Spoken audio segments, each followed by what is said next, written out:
ბათუმის რესპუბლიკური საავადმყოფოს მიმდებარედ ბავშვთა მულტიფუნქციური პედიატრიული კლინიკა შენდება. პროექტი ცენტრალური და ადგილობრივი ჯანდაცვის სამინისტროების თანამშრომლობით ხორციელდება. ის სრულად დაფარავს აჭარის და მიმდებარე რეგიონების საჭიროებებს. პედიატრიული დეპარტამენტი 91 საწოლზეა გათვლილი და თერაპიულ, ქირურგიულ და რეანიმაციულ განყოფილებებს მოიცავს.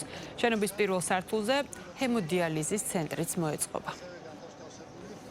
ეს მნიშვნელოვანი კერა იქნება იმისთვის, რომ ის რაც საჭიროება დღეს შეიძლება იკვეთებოდეს პედიატრიული მიმართულებით აჭარის რეგიონში და არა მხოლოდ არამედ მიმდებარე რეგიონებშიც პრაქტიკულად თლიანად ამ სერვისების დაკმაყოფილება მაღალხარისხიანად განხორციელდება სწორედ ამ დაწესებულების მეშვეობით. მშენებლობა საკმაოდ წარმატებულად მიმდინარეობს ამ დროის განმავლობაში, საკმაოდ მაღალი ტემპია, ვფიქრობთ, რომ წლის ბოლოს დასრულდება სამშენებლო სამუშაოები და ვფიქრობ, რომ გვექნება შესაძლებლობა მომდევნო რამდენიმე თვის განმავლობაში რეალურად მთლიანად აღიჭურვოს ეს კლინიკა და დაიწყოს ფუნქციონირება. პედიატრიული ნაწილის მშენებლობა აქტუალური გახდა, ვინაიდან ძალიან დიდი იყო მომართვიანობა ბათუმში უკვე არსებული იაშვილის კლინიკის დონეზე.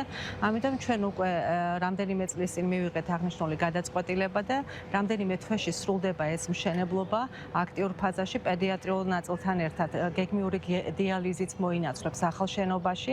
ასე რომ ჩვენი სამინისტრო, რა თქმა უნდა, ცენტრალური სამინისტროს მხარდაჭერით უერთდება რესპუბლიკური საავადმყოფოს განვითარებას.